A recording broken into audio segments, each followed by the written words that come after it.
Hola, hey, what's up, everyone? It's your girl Zaina, and you are watching.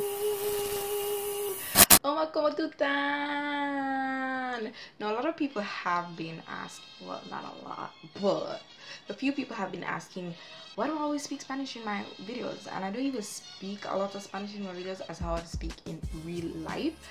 But yeah, your girl has a little secret. So for those of you who don't know, you're gonna learn today a few things of why I speak Spanish. It's not because I just like the language or not, but it's because I used to live in Panama. Yes, guys, yo estaba viviendo en Panamá cuando yo estaba muy pequeña. Creo que estaba entre los años 1 a 9. Yeah, y'all saw the subtitles there, right? Right. So that's what I'm gonna be doing from now on. Yes, guys, that's what I'm gonna be doing from now on, because sometimes like I'm speaking in English and then the Spanish is there. I'm like, hold up, there's some people who don't understand what you're trying to say.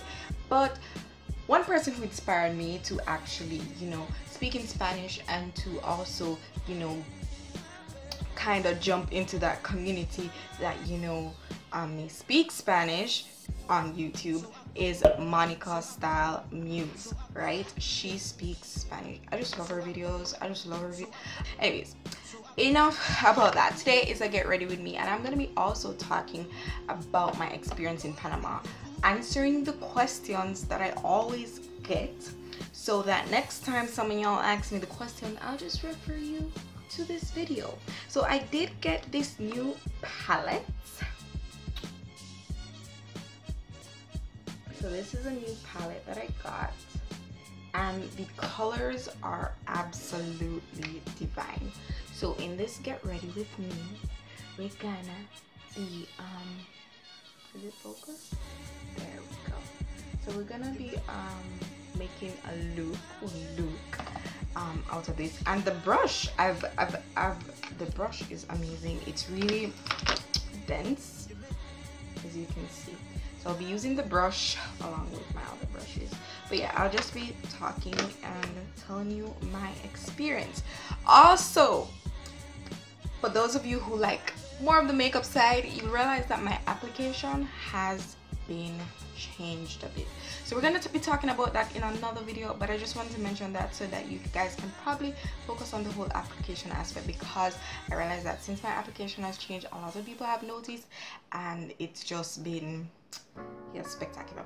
Anyways, I'm gonna get right into it. The first question that I always get is like, okay, for example, my friends will be talking to somebody and they introduce me, and for some reason it comes out that, oh, I speak Spanish. The first question they always ask me, are you really fluent in Spanish?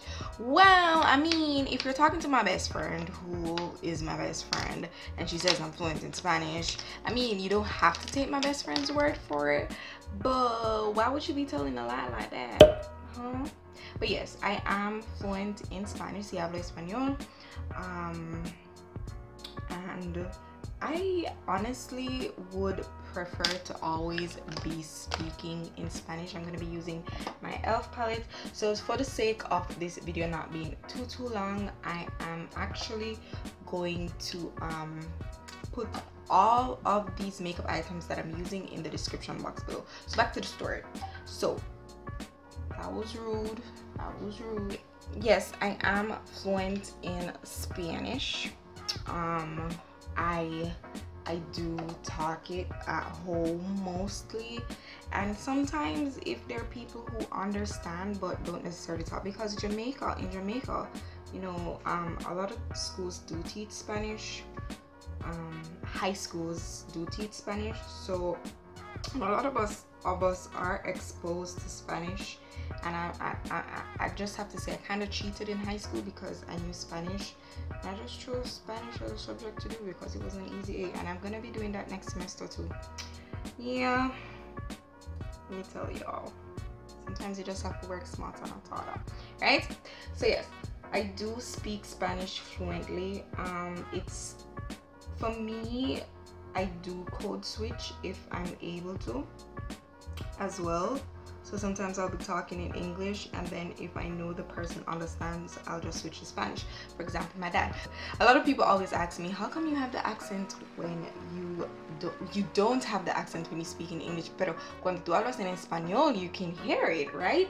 I don't know. I really don't know. I guess because I came back to Jamaica at a young age, I was able to adapt to not having that Spanish accent, not being able for you to hear that Spanish accent. However, what I've noticed, and a teacher actually brought it to my attention, is that when I do talk, I do have a slight lisp. Not necessarily something bad, but she said those who transition from speaking Spanish to English, now I know you guys are going to probably notice this a lot more, but those who transitioned from speaking Spanish to English tend to have like a slight lisp. So I do have a slight lisp. So the next question is, how did you learn to speak Spanish? And that for me is a blur. Well, not a blur, because I went to live in Panama from when I was like 1. So obviously I would have learned from immersion, right? I'm fully Jamaican. Let me just put that out there, because a lot of people think that because I live in Panama, I was born in Panama. No, I wasn't born in Panama. I'm fully Jamaican. I went there to live when I was a small little bitty baby, una niñita, you know, just kind of come out of the womb, fresh out of the womb, and all of them things there. So that's when I went over there. I'm not even a citizen, which is weird because I lived in Panama, you know, and I didn't become a citizen. Spent like almost 10 years there, but I am a citizen of Belize, and I've never lived in Belize. I became naturalized because my father is from Belize. So yeah, it's weird out here. So yes, I learned Spanish through immersion. That's pretty much the big explanation. So I think the question that I always get after these 2 questions is, what was it like living in Panama? What was your experience like? You know, what did you do? And all these things, and how was it? And oh yeah, Panama was honestly amazing. If anybody should ask me if I want to go back and they say, oh, I'll pay for you to go back and all of these nice stuff, I definitely would. I would go back. Not to say anything is wrong with Jamaica. I love Jamaica. I love both countries. They are my homes, you know. And a lot of people say, oh my gosh, how can you have allegiance to 2 different places? You see, when you experience one thing in one country and another thing in another country, they become a part of you. Yes, you can have allegiance to more than one country. So if I were to pick, it would be hard at the same time. So yes, I would go back in a jiffy to Panama, but like if I was in Panama, I'm sure if somebody asked me, oh my gosh, do you want to go back to Jamaica, I'd be like, oh yes, I want to go back, like ahora, now, right? So it's really a weird kind of thing where you kind of have allegiance to 2 countries. But yeah, so the experience. So I'm a foodie, so we're gonna talk about that.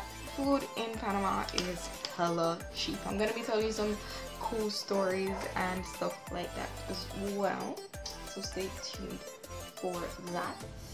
So food in Panama is pretty cheap. My dad went to Panama a couple months ago, and he did say the prices did go up a bit, but it's still relatively cheap. I'm talking like lobster for like $8, $10. I remember every Sunday there was a restaurant that was across from my church, and every Sunday we would go there. And I wouldn't say I was a picky eater, but I wish I had taken advantage of that more, because they had like lobster and crab.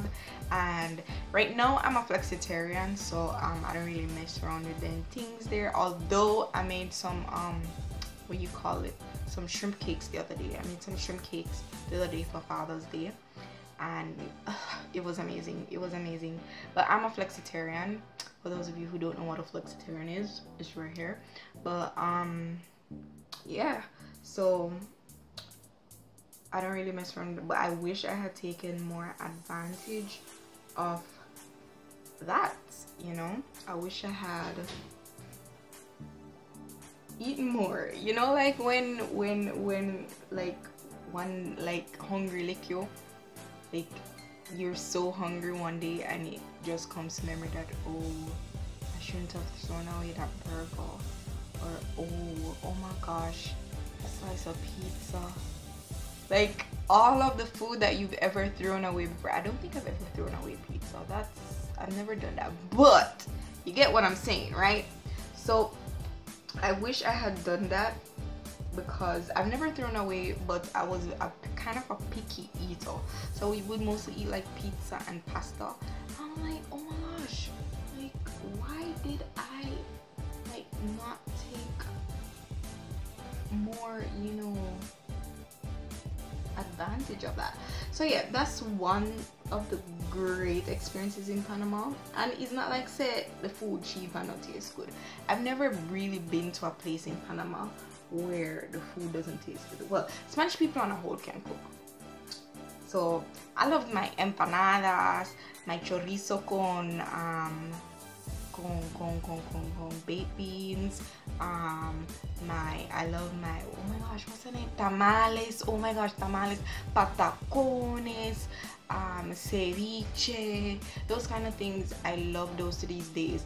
I wasn't really a taco person. I don't really think tacos were, well, not that they weren't a thing in Panama, because people did eat them, but it's not like a huge thing like in Mexico and other places. But oh my gosh, the food was everything. And honestly, I think if I should go back, I'll probably get fat. I'm just saying. I mean, I'm bulking right now, but if I should go back, I'm gonna get fat. I remember going to circuses, lots of circuses. I remember going to lots of theme, well, not theme parks, but they had like little what do you call it again, festivals and little art, it wasn't arcades, carnivals, not carnival in the sense of so, but carnival in the sense of you go and you can go on rides and you can go on donkeys and cows and you can shoot the duck and get prizes, and you know, those kind of carnival. It's almost like a Coney Island kind of thing, but without the huge what do you call it, the huge rides and stuff like that. That was pretty cool. I remember going to the movies with my school when I was in kindergarten, I think, or preschool. I don't remember if it was, no, it was kindergarten, because after kindergarten I left there. I went to my Catholic school. Yes guys, I went to a Catholic school, so that was another experience as well. Also there in Panama, that was the first time I actually got a taste of this whole entrepreneurial life, right? So a part of my school was that I did dancing, and for dancing we went to we actually went to dance for tourists, and they would give us tips. So my first set of dinero that I got was from tourists, those who came on the ships. So we went out to the, what was it, the harbor or something like that. Now here's a picture of how we looked, and we danced for these tourists. We danced like their national dances, and so, and there was this one dance that particularly, it fascinates me to this day, where the guy takes off the hat and kind of like, he kind of holds you in a like seductive way and put the hat in front of your face or faces, and it kind of looks like we're kissing. Yeah, that was pretty cool as well. And then for those of you who don't know, my dad is a pastor. So one of the reasons, or the main reason he went to Panama, was because he was a pastor. He was a missionary pastor, to be exact. And I remember one day I was at the church with my little friend. One of my friends, I think it was Heraldito. Yeah. So if you're watching this, I'm sorry for getting you in trouble. But yeah, we're at the church and we're playing, you know, typical kids. We play like mommy and daddy, children, and all of them things there. So we're in one of the rooms at the church, because they had like a bunch of rooms for like Sunday school and things like that. And we started cussing about a bad word. I don't know what fly up in a way. Go to almost start cuss like necesito jabón para mi boca. The types of basuras that came out of my mouth, oh my gosh. And yeah, I got a good beating for that. I actually remember, well, my dad wasn't really the beating type, so it never did that bad, but yeah, me did get beaten, and that was that story.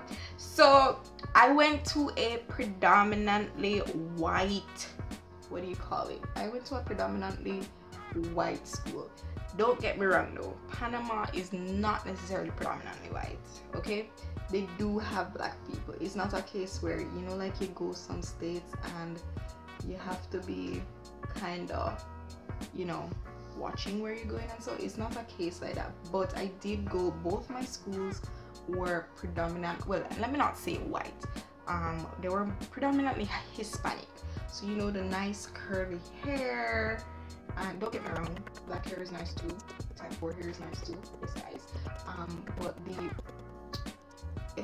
the Hispanic hair, you know, lights, tan skin, although some of them were dark still, but, and if they weren't Hispanic, they were Chinese. There are a lot of, well, let me not say Chinese, but Asian. There are a lot of Asian persons in Panama.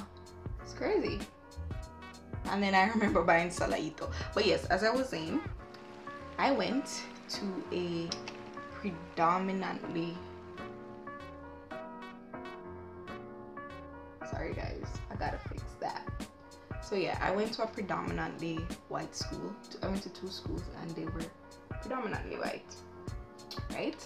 So I remember we used to have nap time, and after nap time they literally treated school as your house. So you go to school, you get breakfast, lunch, and I don't recall if you got dinner, but you got some good food for breakfast and lunch. I used to love having sopa con arroz, soup with rice. Amazing. I used to give nuggets and all this stuff. But I remember after nap time they used to have us, you know, change into other clothes, and they make us look presentable to go home.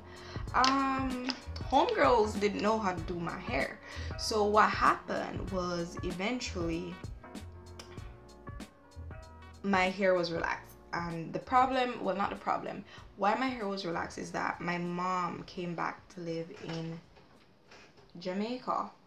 So she came back to live in Jamaica, and my dad didn't really know to do my hair, and my nanny, because I had a nanny too, didn't know to do my hair either, so they relaxed my hair. So my hair was actually relaxed twice in my lifetime, once when I was in Panama and once when I started high school. But yeah, so they didn't know to do my hair.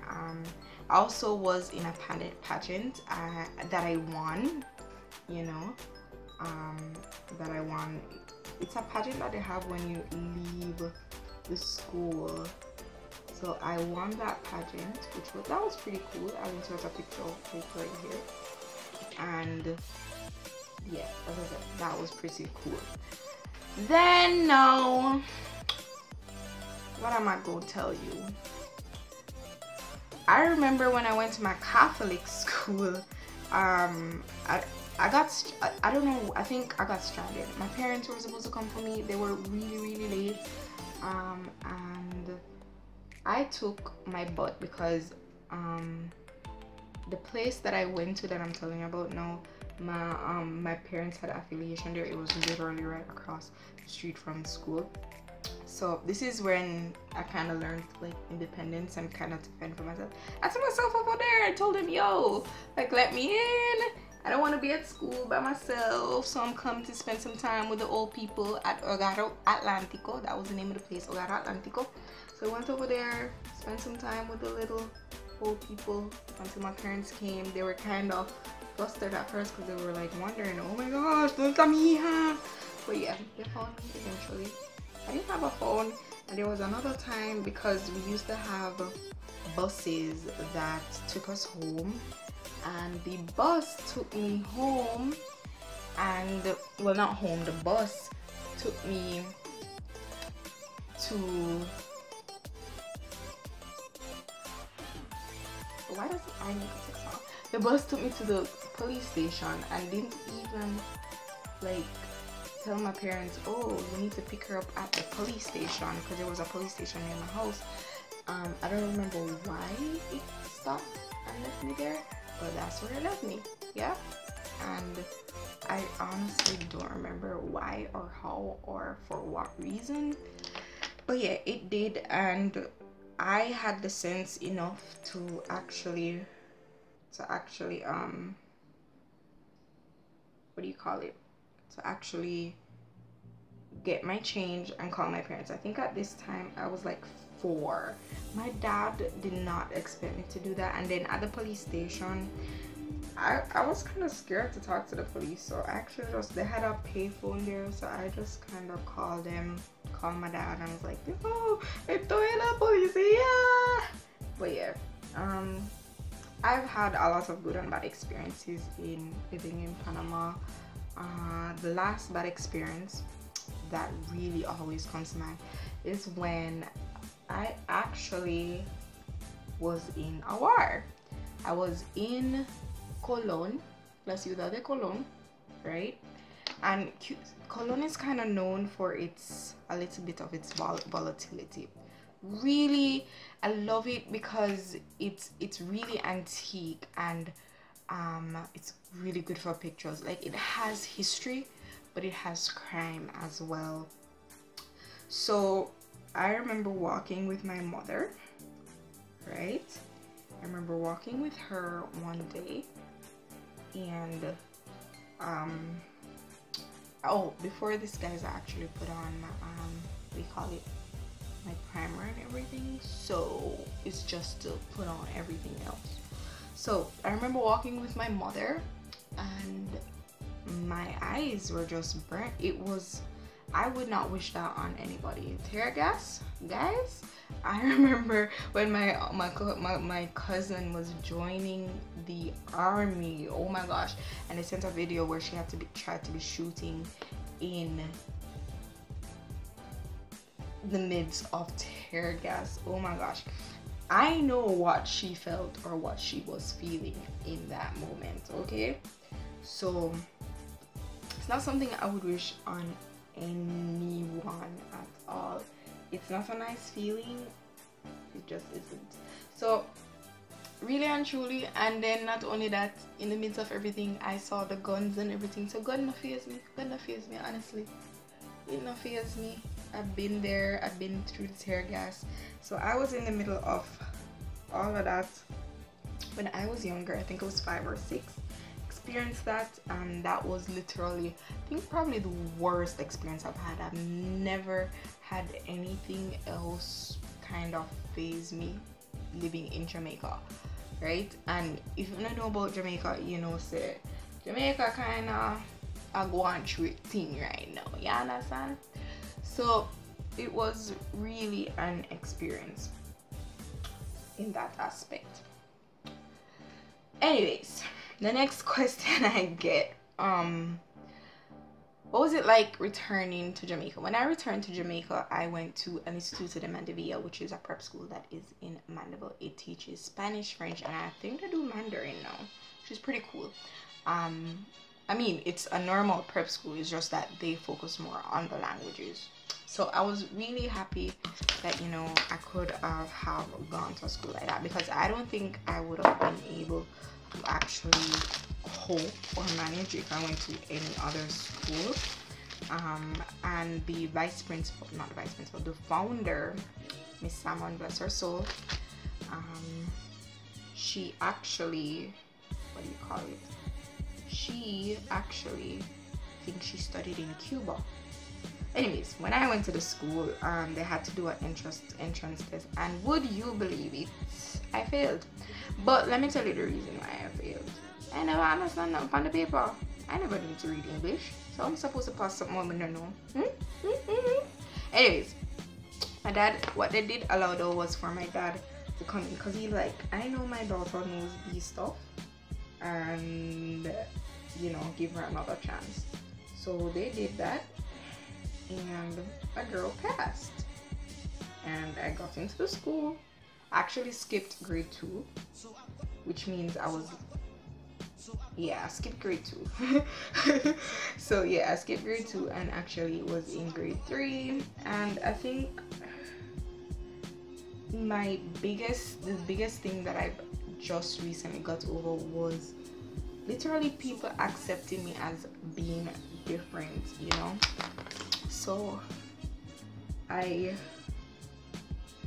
tried to change who I was in essence, and guys, don't ever do that, you know. I started kind of speaking less Spanish and all of these things. Thank God for, you know, people, parents who try, you know, kind of work with you and then things there, because even up to high school, you know, people didn't know I speak Spanish and whatever, but I still try to like fit in, you know, okay, I speak Spanish, but I'm not to speak Spanish, yeah, and that kind of thing there. But yeah, it was a really good experience. Well, not good experience, it was a really an experience where I had to really adjust to living in Jamaica. You know, things were different. We couldn't just go at KFC because KFC is more expensive than in Panama, you understand? And you know, all of them things and pizza. I used to have pizza every Friday in Panama. You see, since I come back out of Jamaica, it's more like I want someone thing. Well, now, as I said, I'm a flexitarian, so I do mostly vegan foods and then them things there. I'll explain all of that in another video because I can't be bothered. But it's adjusting, you know, and I think with everything you adjust when it comes to changes. And you know, I think one thing living in Panama has taught me is accepting changes and learning to adjust, you know, learning to adjust. And that's why I'm pretty much, I guess, I don't want to say accommodating, because I try to be a no-nonsense person in terms of when it comes to my standards and values. But when it comes to like off the spur moment and changes, I'm able to actually deal with that and, you know, be okay with it, you know. But yeah, so travel tips for when you go to Panama, because we're getting winding down, baby, we're winding down. So travel tips when you go to Panama is hella expensive. Let me just tell you that from now. It's very expensive to go to Panama, okay? But when you get there, honey, the money what you spend is worth it. There's always something to do in Panama, in my opinion. There's always something to do. And now that I'm grown, I need to go back. I need to go back and experience, you know, what Panama has to offer for me as an adult, because I left when I was a child. I went back in 2011, but to go there is a bit more on the expensive side.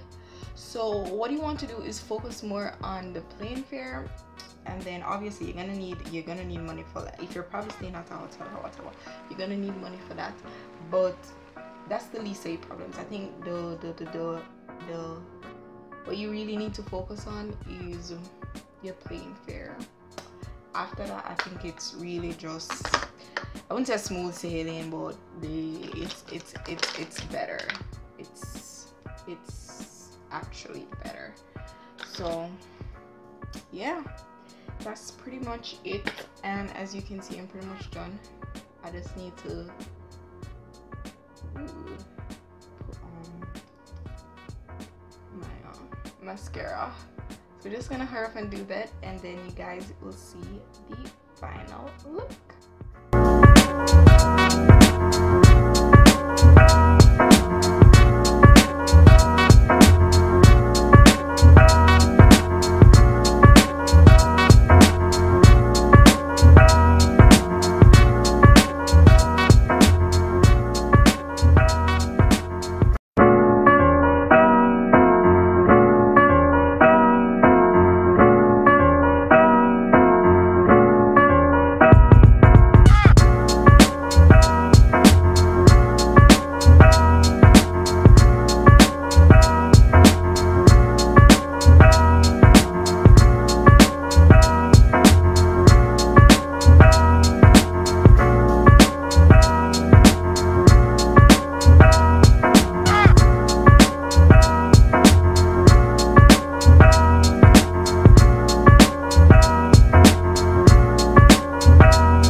Aquí lo tenemos, mis amores. Aquí lo tenemos. Yes, guys, this is the final look. Now that we have finished, I know you've been watching my other videos, and yeah, I've just put another video for you to kind of, you know, probably binge watch. Like right now, it's aquí. Yes. So that's all you're gonna do is click it. Yeah, I'm really just waiting for you to click it. So yeah, while I wait, so you're not gonna click it.